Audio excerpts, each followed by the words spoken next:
నమస్తే. ఓ చిన్న క్లారిటీ ఈ వీడియో ద్వారా ప్రభుత్వం క్లారిటీ ఇచ్చే ప్రయత్నం చేస్తున్నది.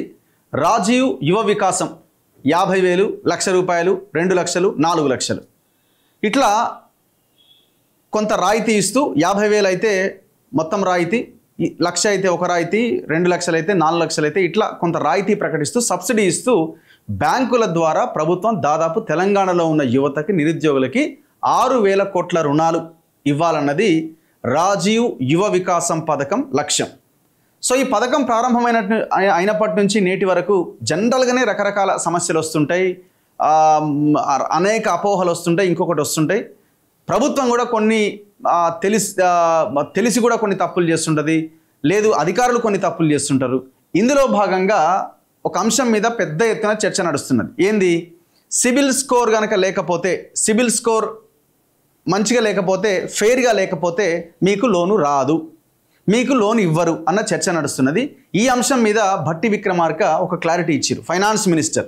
ఆయన ఏమంటున్నారంటే, సివిల్ స్కోర్ తెలుసు కదా, ఇట్లుంటుంది. పూర్ అయితే ఇంత, యావరేజ్ అయితే ఇంత, గుడ్ అయితే ఇంత, ఎక్సలెంట్ అయితే ఇంత. సో 700 అబోవ్ ఉంటేనే లోన్ వస్తుంది, లేకపోతే రాదు అని చెప్తున్నారు. ఇది భట్టి విక్రమార్క ఏమన్నారంటే, ఇది సోషల్ మీడియాలో ప్రచారం జరుగుతున్నది అని అంటున్నారు. లేదు, గ్రౌండ్లో చాలా క్లియర్గా సిబిల్ స్కోర్ గురించిన చర్చ అధికారులే తీసుకొస్తున్నారు. ఇది మీరు ముందే ఆన్ ఫస్ట్ డేనే దీని మీద క్లారిటీ ఇవ్వాల్సి ఉండే, చర్చ రాగానే. కానీ చాలా ఆలస్యంగా, మొత్తం దాదాపు వారం 10 రోజుల నుంచి జరుగుతున్న చర్చ తర్వాత ఇప్పుడు మీరు క్లారిటీ ఇస్తున్నారు లేట్గా. అయినా సరే మంచిదే. సిబిల్ స్కోర్తో రాజీవ్ యువ వికాసం స్కీమ్కు సంబంధం లేదు. రాష్ట్రంలోని నిరుద్యోగ యువతకు స్వయం ఉపాధి కల్పించేందుకు తెలంగాణ ప్రభుత్వం రాజీవ్ యువ వికాసం స్కీమ్ను తీసుకొచ్చిన సంగతి తెలిసిందే. అయితే సిబిల్ స్కోర్ ఆధారంగా లబ్ధిదారులను ఎంపిక చేస్తారనే ప్రచారం జరగడంతో యువతలో ఆందోళన నెలకొంది. గ్రామ యువతకు సిబిల్ స్కోర్పై పెద్దగా అవగాహన ఉండదని, స్కీమ్ గైడ్లైన్స్లో ఈ అంశాన్ని చేర్చొద్దని పలువురు డిమాండ్ చేస్తున్నారు.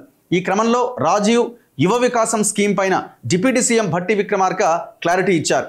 సిబిల్ స్కోర్స్తో రాజీవ్ యువ వికాసం స్కీమ్కి ఎలాంటి సంబంధం లేదని ఆయన స్పష్టం చేశారు. అవగాహన లేని కొన్ని సోషల్ మీడియా, ఇతర సంస్థలు సిబిల్ స్కోర్ విషయంలో తప్పుడు ప్రచారం చేస్తున్నాయి. ఈ స్కీమ్కు సంబంధించి మండల స్థాయిలో ప్రాసెస్ ప్రారంభమైంది. జూన్ 2వ తేదీ కల్లా లబ్ధిదారులకు మంజూరు లెటర్లు అందజేస్తాం. నిరుద్యోగ యువత తలెత్తుకొని బతికేందుకు రాజీవ్ యువ వికాస పథకాన్ని తీసుకొచ్చాం అని నిన్న క్లారిటీ ఇచ్చే ప్రయత్నం చేశారు.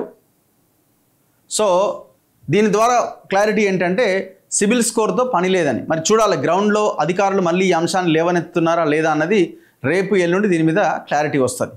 చూస్తూనే ఉండండి మన తొలి వెలుగు.